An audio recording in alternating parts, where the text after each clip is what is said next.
You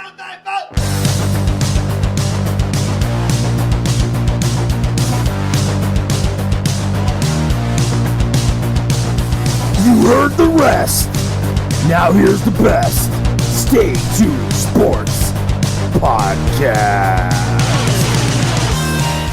And hello there, you Stay Tuners. Welcome back to another episode of Stay Tuned Sports. It's your good friend Jimbo here. And for a third straight week, we got the Kinger. Kinger's back. Hey, how you doing, brother? Pretty good. How about yourself? Still here. 41 now. Yeah, so that's right. We are past the threshold last Thursday. So here we are, and now into securely into the 40s, and everything sucks. My knees suck. Everything hurts. I don't like it. I feel old. I look old. Actually, no. I take that back. You don't look old. I got a baby face. It's the one good redeeming value that I do have is that I do have quite the baby face. I will say I think you posted a picture of yourself as a baby on Facebook, and I showed it to my oldest, and he goes, "Oh, what a cute baby!" I said, "Yeah, that's King." He's like, "What happened to him?" To be fair, outside of the beard and mustache, I look the same. Yeah. Got the same bald head, and I got, again, like I said, I got a baby face. So I look relatively similar to that baby picture I posted. But yeah, man, that's it. I'll tell you what, just hanging around. Your fiance took you out for your birthday dinner. I'll tell you, some of the pictures she posted of you and some of the dinners and everything. You look a lot better than Tom Brady does right now. I don't know what's going on with Tom Brady. That dude's I don't know what happened to his hair. That's the thing, is I don't know if he's getting plugs or if it's just a bad hair day or what the hell happened. But he came back from that 11-day hiatus, and I don't know. I don't know what happened. I don't know what happened. Didn't it look like his cheeks were kind of like sunken in, like he was kind of starving himself? Some people thought it looked like he might have gotten some cosmetic surgery. That was a rumor floating around. That's what it looked like to me.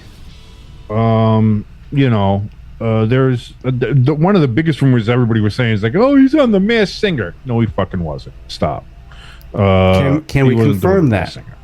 What's that? Can we confirm that? Because I wouldn't mind seeing him on The Masked Singer. I don't think he would have left training camp for 11 days to be on The Masked Singer, despite what anybody says. And then obviously hearing him talk to the media and just kind of looking at him, I don't think that whatever was going on these past 11 days was The Masked Singer. Whatever it wasn't Tom Brady sitting in a banana suit, singing Tutti Frutti or whatever the hell that they do over there. Like, that's not that. It just I don't get that vibe. He wasn't like. I feel like if that was the case, especially the way Tom's been the last couple of years since leaving New England, he would have been a little bit more coyish and a little more playful and things like that. That's not what he did. He's like, I'm 45 years old. I got shit going on. That was basically his answer, which, to be fair, if you've ever talked to anybody who is in their mid-40s, they're like, hey, what's going on? What happened to you? And it's like, I'm old, man. I got shit going on. It's like, that's what it is. He gave the old man answer. I just hope he's not doing the Raiders Antonio Brown off-season training. Remember what's that? I don't even know what that is. Remember how he showed up with the frostbitten toes and... Oh, yeah, he did the fraud. Yeah, he tried to do the cryotherapy and all that. Yeah, but see, here's the other thing. Tom Brady's not insane. So, yeah, like, he's got a healthy mental condition. He's mentally healthy, unlike Antonio Brown. So, I will give him that the benefit of the doubt when it comes to anything like that. Like, I don't know what happened. I don't know if it was a family vacation. I don't know if he was getting hair plugs or some other kind of cosmetic surgery.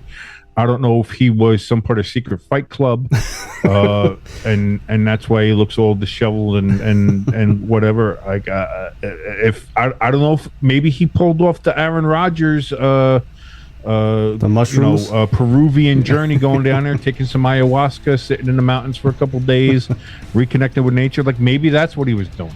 I don't know, and I don't think any of us are gonna know until Tom wants us to know. Yeah. And the thing is, like, he and the people that he has around him are good enough at keeping that stuff close to the vest. I imagine at some point we'll probably find out what the hell it was in an ESPN documentary 2 years from now when they do his final retirement or whatever. But as for now, watching his series in that Colts game, last preseason game, looked good. Yeah, like I said, I didn't see the ball. He still looks good. I didn't see any preseason games. I was cooking actually for at my dad's restaurant on Saturday, and it was 7:30, something like that. Eagles came on, and everybody's like, "Hey, Jimbo, the Eagles are on." And I turn around, I'm like, "Yeah, okay, I don't care." Come home, and I just happened to go on Twitter, I think it was, and Eagles posted halftime, Miami Dolphins 27-0. I'm like, we're in midseason form already. Well, here's the thing. Like again, it was the third. The thing is, now that they've bumped it down to 3. See, this is the. There used to be there was a rhythm. There was an order to preseason games. Yeah. Like you had the first game, which was what it was. All right, fine.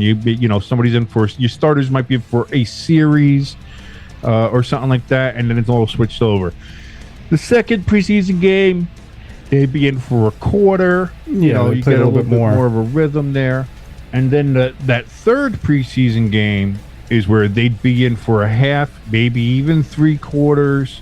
Get a real feel of the offense. You get a real like almost like an actual game. Yeah. And then the fourth preseason game was the throwaway. Was okay. Let's throw everybody who's on the bubble out there and see who we're going to keep and who we're not going to keep. So it usually was a garbage game. Yeah. Now with just everybody having the 3 preseason games, like every team is doing something different. Some teams have, they want to start their starters a little bit more in the first 2 preseason games and not the last one. Other ones won't start anybody in the first one. They'll do some in the second, and then they'll do heavy in the third one. Some will do nobody in the first. Everybody will play in the second preseason game for like a long one. That'll be like what the third preseason game used to be. Yeah, they'll play like a half or 3/4, and then again the last preseason game becomes a throwaway game of just like evaluating who else is on the roster. Yeah, but it's so discombobulated now because of all that. Plus, you have a lot more of the inter squad scrimmages happening as well, trying to fill in some of that. It's just it's a lot more confusing, and that's it. Like you can't even say like, all right, third week of preseason, at least we'll get some good games. Yeah, like there's not even that. So and I wonder if that's why they do more inter squad practices than in the past. I mean, if you think about it, in the past, I would say maybe 5 years ago, it was only maybe 5 teams that would do the inter squad practices.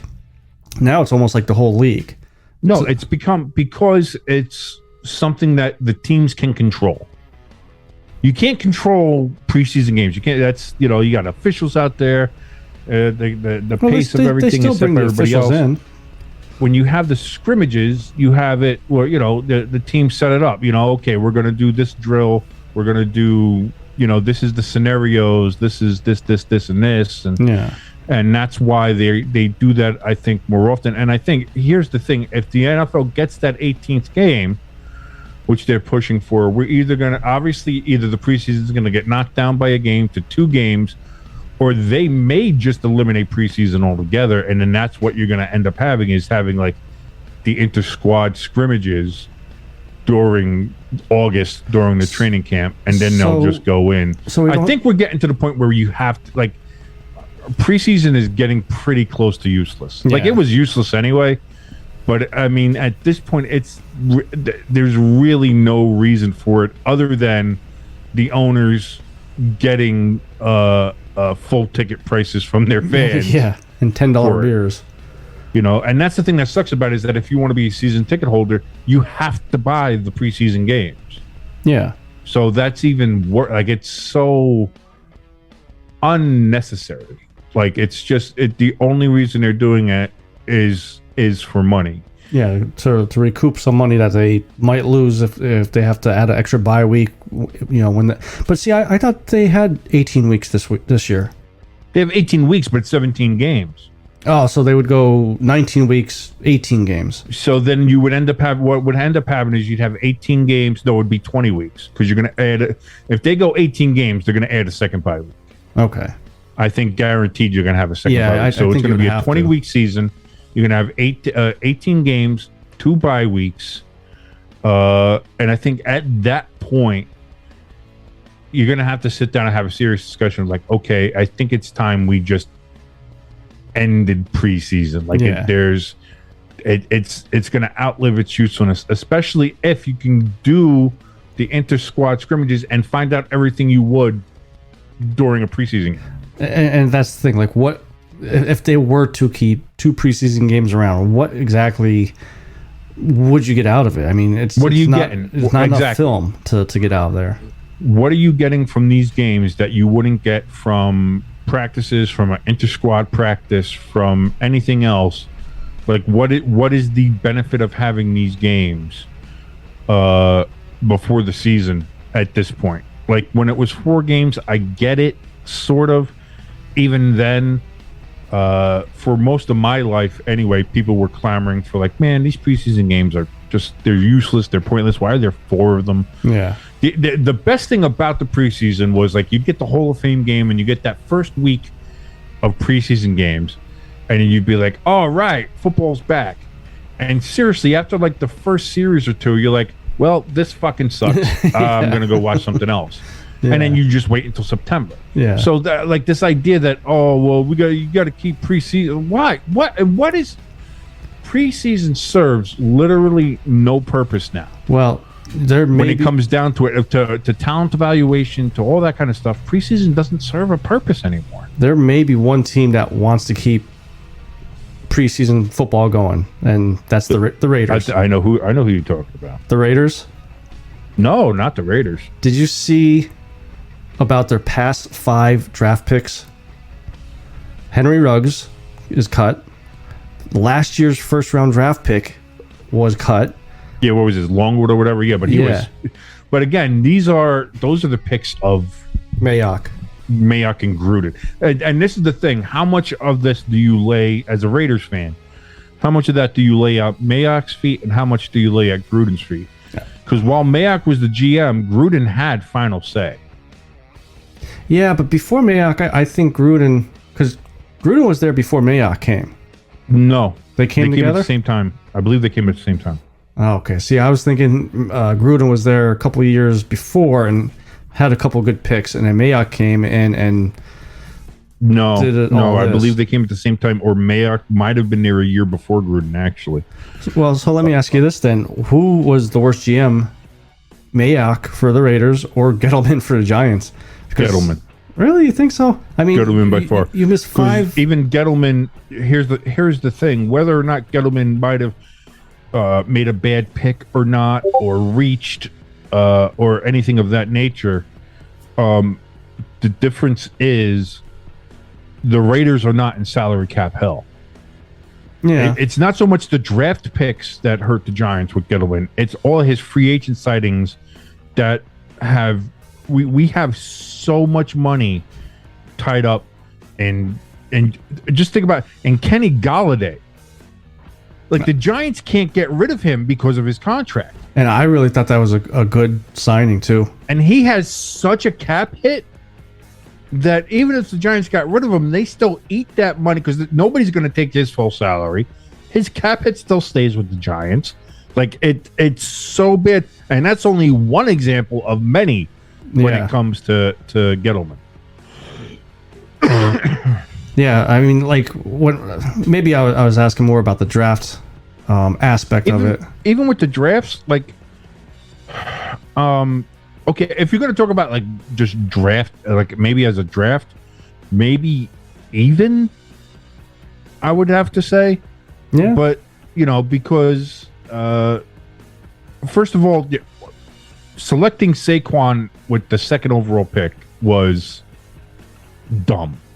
Why, though? I mean, at that point, you don't draft a running back in the top 5, especially at the top 2.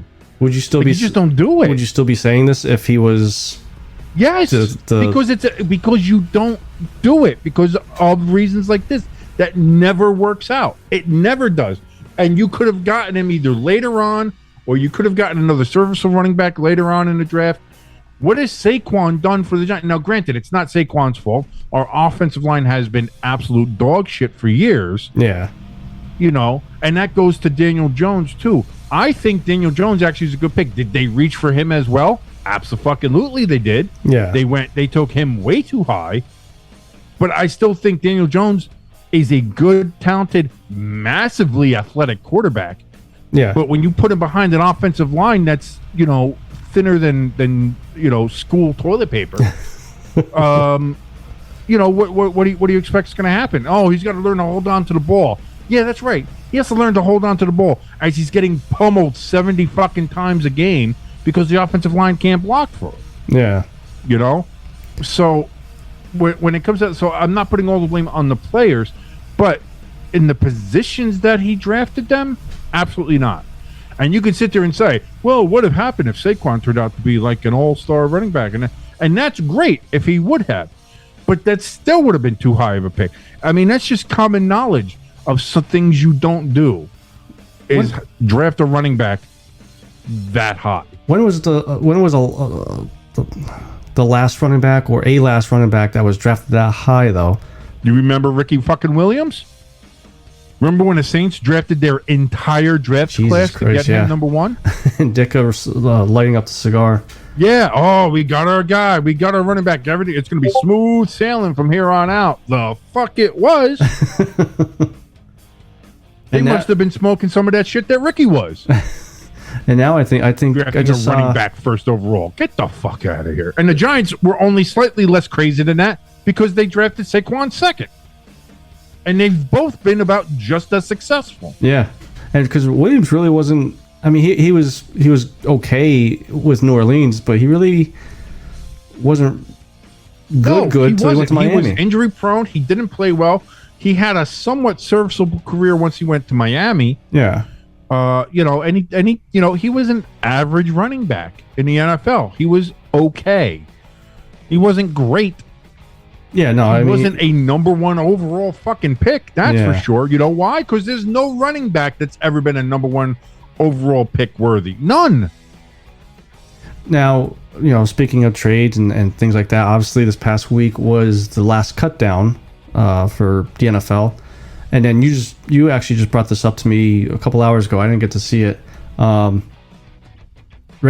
the Eagles wide receiver, got traded to Minnesota. First off, do you think they purposely sent him to Minnesota because of all the comparisons with Justin Jefferson? I don't know. I mean, maybe Minnesota was the only one that was willing to give something up for him. I believe it's a conditional 7th. Yeah. Which means like if Rager actually turns into what the Eagles thought he was going to when they drafted him above Justin Jefferson for some fucking reason, I think it gets bumped up to like a 4th round pick or something. I didn't get to see the whole headline, but yeah, I did see a 7th round, and then it said something and or 2024. So maybe the condition it bumps up to like a year later 5th round draft pick or something like that. Yeah, I think it's like a 5th or 4th or something like that. From what I heard, that's from here's the thing, though. Ian Rappaport.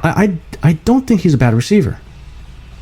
Is he a 1st round draft pick? Did you think that when he dropped that touchdown against the Giants, that would have won you guys the game? But see, and here's the thing about Eagles fans, and everybody knows this: we're very hard on 1st round talent. He was, we made him sound like he was Ortega Whiteside, who just got cut from Seattle. This is, I think, a perfect situation for him. He's going to a team that he doesn't have to be that number 1 guy that us Eagles fans wanted him to be because we took him over Justin Jefferson. Because you took him as a number 1 receiver. That's why. But when you listen, you can sit here and try to defend the guy all you want, but if you draft somebody to be a number 1 receiver, And then here we are, and he's your number 5 receiver on a depth chart to the point where you got to get rid of him. Yeah. Like, that's a failure. Is that a failure of the player? Is that the failure of the GM? Is that a failure of talent scouting? I don't know. But at the end of the day, when the fans see that somebody is drafted in that position, that immediately becomes, okay, then this is where we expect the talent level to be if you're being drafted there. And the problem is, when it comes to drafting people, it's a fucking crapshoot. It always has been. It is, yeah. I mean, look at Tim Couch going number 1. Jamarcus Russell was supposed to be like the next, change the position quarterback. And granted, but people didn't do the due diligence and see that he just loved codeine. Yeah. Like, people didn't do that. Yeah. And that's the problem. Is like the things were there for people to be like, hey, maybe there's a problem with this guy.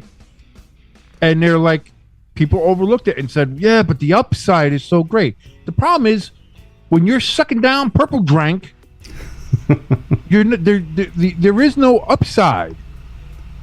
He was falling asleep in the team meetings. He didn't watch film. He didn't like to practice. He didn't do anything.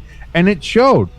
And also, he turned out to be almost heavier than Jared Lorenzen, God rest his soul, the hefty lefty. Oh, yeah. Towards the end of his him. career, that fat bastard. Not him, but Jamarcus Russell was, that was bad. Yeah. Again, that's a bad Raiders pick. That goes all the way back to, Gruden was gone by that point. Yeah, Gruden was gone. That might have been Callahan. Yeah, I think that was the Callahan era. But even so, like, when it comes to drafting, it's a crapshoot. We can sit there and you say, well, this guy's clearly this, and this guy's clearly that. Sometimes they are. Like, when you look at, and listen, even Peyton Manning, there was the debate of who was going to be better, him or Ryan Leaf. Yeah. I remember that debate. And I remember at the time, as a teenager, seriously considering that Ryan Leaf could end up being better than Peyton Manning. But then, granted, you look back 20 some odd years later, I was a dumb fucking kid, so clearly. Yeah, but there was that option. There were people out there who legitimately said Ryan Leaf has more of an upside and can be a better NFL quarterback than Peyton Manning. But if the stress didn't get to him, that was his downfall. The stress of what? Being an NFL quarterback? Being a first Peyton round Manning top had 5 that pick. Too.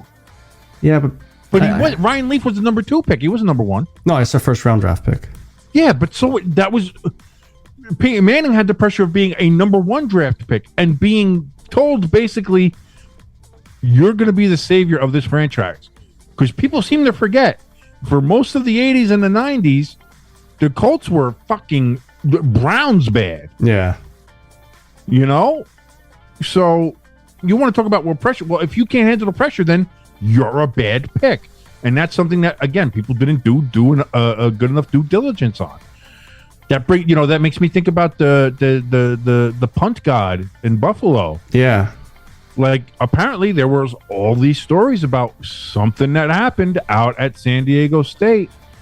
But obviously Buffalo didn't do the due diligence. They didn't listen, or they didn't want to listen, because the guy's got a cannon for a leg. Picked him up in, what was it, the 4th, 5th round, something like that, which is pretty high for a fucking punter. And then all this stuff comes out, and it's like, oh, well, what happened? And now you got to start all over. Instead of, if somebody just would have paid attention and been like, hey, there's some shit here. Maybe we, look at. Let me ask you this. What are the punters we have? Because I was actually thinking about this yesterday or a couple days ago when the story was breaking and everything like that. So obviously, all these NFL teams are have tons of scouts to dig up any dirt to find out if this is the guy they want, this and that. Do you think the NFL should do some scouting as well? Make sure, like, okay, here, Philadelphia Eagles, all 32 teams, these players, we looked into too. We think they're clean. If you want to look more, go ahead. Kind of to weed out. That's impractical, first of all. When you think of how many college players are out there, how many players are out there doing that stuff, that's up to the individual teams. Each individual franchise has to. The NFL is just they're the corporate office, but all the other teams. I mean, that's your franchises. That's your McDonald's restaurants on the street. Yeah. So that's up to them to know what they're doing, what they're getting, who they're hiring to do that. You know what I mean? Like the McDonald's corporate office doesn't look at every single person that a McDonald's franchise hires. Yeah. They don't do that. They entrust the franchisee to hire the right people to work at that McDonald's. And, sometimes they do. And if you watch some of these TikToks, sometimes you can tell sometimes they're not. Yeah. But that's up to the franchisee. And that's basically what this is with the NFL. The NFL is the central hub, but it's not up to them to hire. Like I said, these players aren't employed by the NFL. They're employed by these franchises. It's up to these franchises to do the due diligence and to make sure who they're hiring is correct. And if it's not, then that's when the NFL can come in and say, hey, think you made a mistake. Here's some penalties for you. Yeah. Like you have to be able to do that. And if you're not willing to, or if you're being willing to be I can't talk. Take 3. Willfully ignorant. There we go. Got it out. Not even drunk. If you're willing to just ignore all the problems out there because, well, guys just got great upside. Well, you first of all, you can't do that, especially today. Yeah. Yes, were there problems back in the day where people who probably shouldn't have been playing did some really horrendous shit and got away with it? No doubt. In a whole bunch of different sports and a whole bunch of different professions and whatever. But nowadays, with the internet, with social media, with how everything is open and basically transparent, like there are issues where people are accused of doing things that they didn't do. That is more of an issue. But like if you're accused of having something done, and then there's some clear and obvious evidence, as there was with Mr. Ariza there. Yeah. With his accusations coming out of San Diego, like you can't hide that. So how Buffalo missed it, I don't know. If that was something where they just didn't look close enough or didn't want to look close enough, and that's where you get the difference of how much of what happened about actually drafting this guy and getting all that done, how much of that was it's stuff that they missed or it's stuff that they just didn't want to see. I was going to say maybe they kind of looked the other way, hoping that it would not come out, out in the open about maybe it would just kind of go away or whatnot. But how often has that ever happened in the history of ever? Well, something bad's going to happen. Yeah. Let's hope it just gets swept under the rug. I mean, like you said, 10, 15 years ago, it really never came up. But, lately, the past few years, it's coming up more and more often that we're seeing these players using their celebrity status or sports athlete status as a power. I just, it's when you go into it, the draft is a crapshoot. Yeah, if you do the due diligence, if you look at, if you do all the work right, and here's the other thing too, like we're talking about how Buffalo missed something or wanted to miss something and didn't do the right things, and that's whatever. But there's 75, 80% of draft picks and teams who do the draft, who do everything right, who do the due diligence right, who look at all the statistics and look at all the scouting reports and do everything like that and make their picks, turn out to be wrong. Yeah. Like you forget that when it comes to the draft, a very small fraction of these people actually end up becoming NFL players for 2 or 3 years or even longer. Yeah. It's such a small number. Another story that kind of, I think it didn't happen over the weekend. The Aaron Donald thing.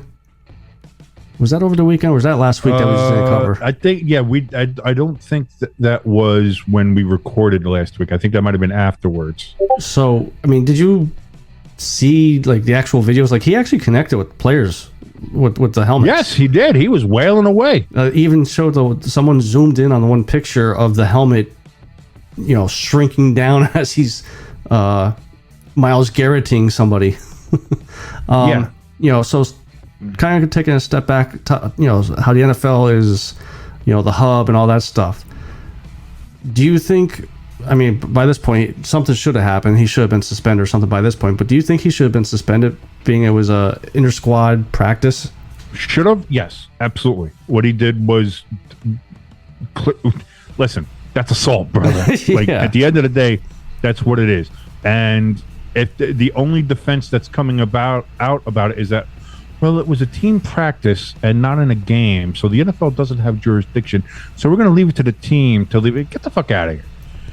Like, this dude went doubles Myles Garrett on some motherfuckers, and this is and this is where we're at with this. Like, you can't. Like, I'm sorry. Me personally, I think the Rams, because it boils down to the Rams are the only ones that could punish him in a way. I think they need to do something because they're not going to do anything. They're not going to do it. The thing is, okay, you got this incident. You had an incident last year during a game, I believe it was, where he was choking. Yeah, it's when he choked the motherfucker. Yeah. So he's shown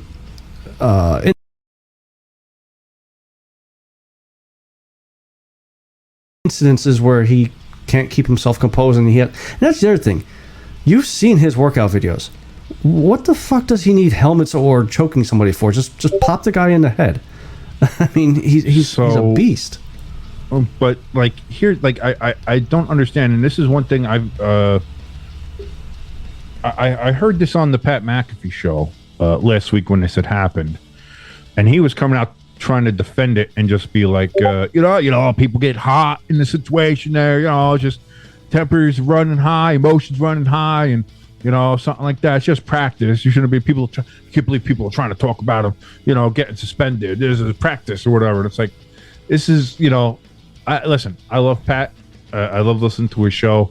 Yeah. But this is one thing where I got to disagree with him 1,000% on is, this is something that is dangerous. If he connects with somebody without the helmet, if he connects to somebody with a helmet and causes, because guess what? Nobody had the Guardian caps on at that point, unfortunately. So let's say, with everything we're talking about CTE and player safety and stuff like that, when you have a motherfucker throwing helmets around like it's a goddamn mace, trying to purposely not just injure, but like hurt people, like seriously hurt people, seriously injure people, had the ability to cause some real serious fucking damage, and then to come out and be like, it's just hot tempered practice. If he had done that shit on Sunday Night Football, he'd have been suspended for 12 games. He'd have been suspended for Deshaun Watson time. Yeah, I was gonna say, the kind of joke in a way was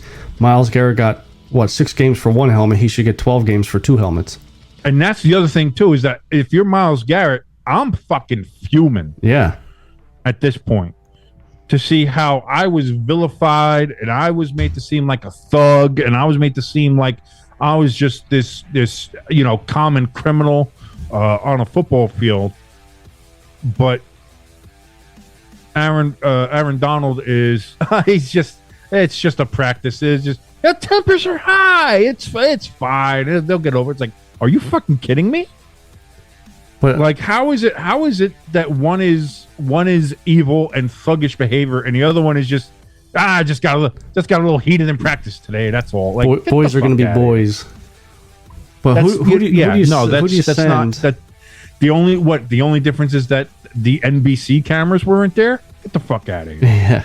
But who do you send to Aaron Donald to say, excuse me, Mr. Donald? Maybe that's a big reason why. Yes, because there's gonna be a body missing after that. You're gonna need a big motherfucker to walk up on him and just be like, here's your papers. You've been suspended. Because otherwise, that's the other thing too. Yeah, I'm not gonna be sending old pencil neck McGee over. Yeah.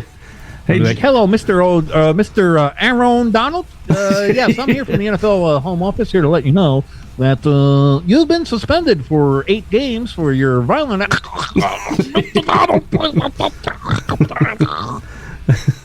Hey, Joe, can you come into my office, please? Yes, sir. What's up? I need you to deliver these papers to Aaron Donald. What's it about? He's going to get suspended. Yeah, fuck off. Well, allow me to submit my 2 weeks notice starting today. Actually, it's retroactive to 2 weeks ago. Bye-bye. Oh, Jesus. So, yeah, I mean, we got NFL, what?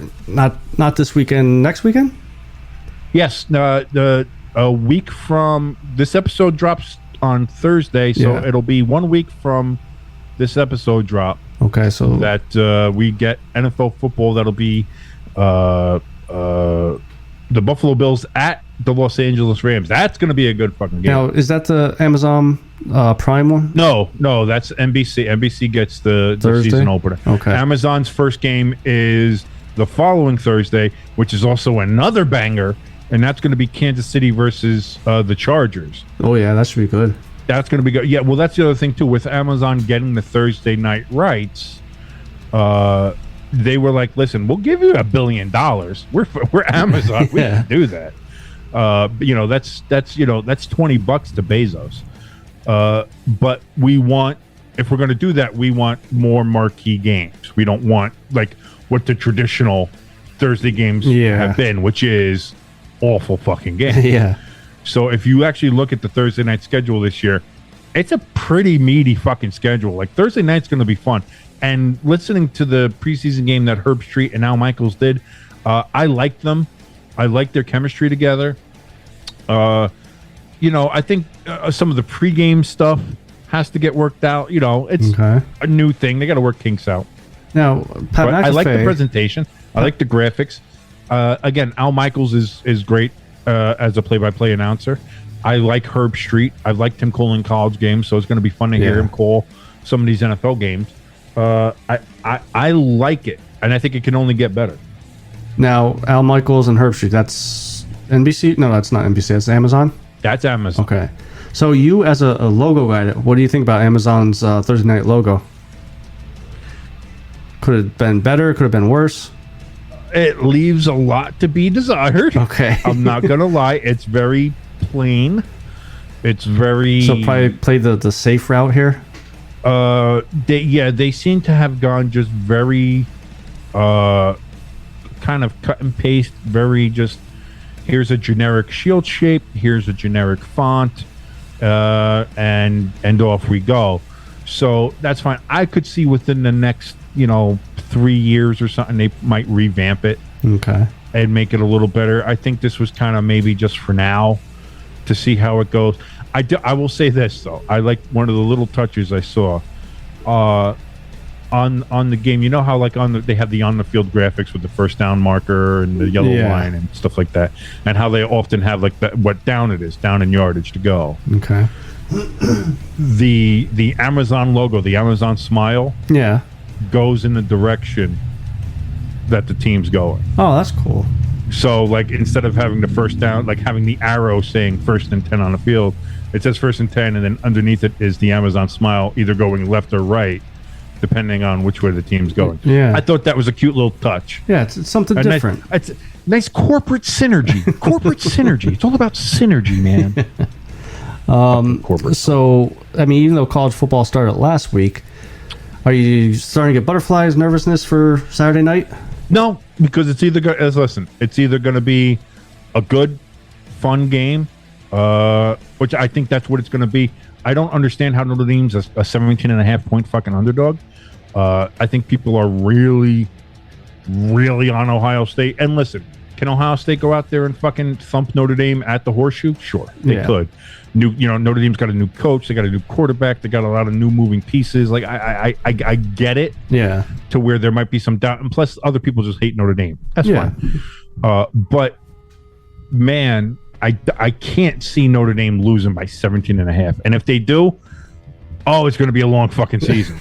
So that's kind of where I am. I'm like, listen, what's to get nervous over at this point? It's either Notre Dame keeps it close or we win, in which case the season's, hey, listen, if Notre Dame loses close or even wins, we're off to a great start, I think. Yeah. If we get blown the fuck out, the season's already over. Either way, we'll know. So it's, to me, it's I'll make some buffalo bites. I'll get a beer and I'll just sit and enjoy the game for what it is. Well, I mean, depending what time I get home, because I got to cook Saturday night. The game's at 7:30. Yes, I think it officially kicks off at like 8. So if it's 8, I may miss the first quarter or whatever. I may actually do a live, reaction show on. I was thinking of doing Facebook that too, Live. on like TikTok or something. Yeah, even TikTok. And either way, I'm not sure. Well, I don't think King's going to be there with me, but I'm going to actually be doing a live show at some point during Saturday's game. Have a big announcement coming, so make sure you guys tune in to Facebook. Make sure you like us so you get the notification that we're live. Did you get a $125 million FanDuel deal too? No, I got one from Bet.us. Very nice group from. Never mind. They told me if I said their names, they'd break my legs. That kind of that. Oh, we're going back to the old school gambling ways. the Joe Pesci and De Niro. You're gonna take my thumbs, Charlie. You're gonna take my thumbs. But yeah, I mean, as far as the game, I'm going into it with an open mind. I'm not going to try to be the 2012 championship game with you with 1 minute left, finally admitting that the game is over for us. We got a chance? You think we got a chance? No, Jimbo. Our chances ended about, 11 minutes in the second quarter. That game was fucking over. But I am curious to see, these players wanted Freeman to be the coach. They, some of them even went to the AD, said, we want him to be a coach. I want to see that energy and that backing be shown on the field now from these players. Like you guys wanted them, you got them. Now show that you could, play right for him. And that's what I mean. And it's not that Notre Dame's lacking for talent. Yeah. Notre Dame's has had some of the best draft classes, recruiting classes. It's basically draft classes at this point. Yeah, they've had some of the best recruiting classes in the last couple of years. They have talent. Do they have the talent on par with Ohio State? Yeah. Everybody says right now, no. But unlike in the NFL, we don't really have a preseason to see. We don't have a window to know what's going to happen. So, is Ohio State 17 and a half points better than Notre Dame? We don't know. Yeah. That's the bottom line of it is, we don't know. Now, so obviously, an Ohio State fan is going to sit there and tell you, of course we are. We're 30 and a half points better than those fucking Irish motherfuckers. And you ask somebody from Notre Dame, and it's going to be like, of course not. I don't even understand how that point spread could be that high, kind of like I just did. But at the end of the day, I don't know. You don't know. The people in Vegas don't know. Like, nobody knows until they actually play the games, until they start getting a couple of these games under their belts. And that's what we talked about a couple of weeks ago when it came to the preseason polls, that the preseason poll in college is the most useless piece of shit thing in the fucking world, because until they start playing a couple games, we don't know where any of these teams stack up. Yeah. So again, I'm going into this with kind of like you said, kind of like an open mind of just being like, either it's going to be a promising start to the season, or I'm going to have to drink a lot more beer. But either way, we'll know at that point, I'm just hoping that it's not a blowout. Yeah. I think that's all anybody can ask for when they're watching a team is, man, I hope it's not a blowout. And when everybody's telling you, man, they're going to get fucking blown out, it's like, well, I hope not. Even though it may not happen. Listen, for all we know, Notre Dame could come out and blow them out of the fucking water. Dude, I will get hammered. Dude, if that happens, I'm walking around the street with my penis out. I'm just flopping it around, singing a Notre Dame fight song while I'm doing it. Just officer will pull up alongside you.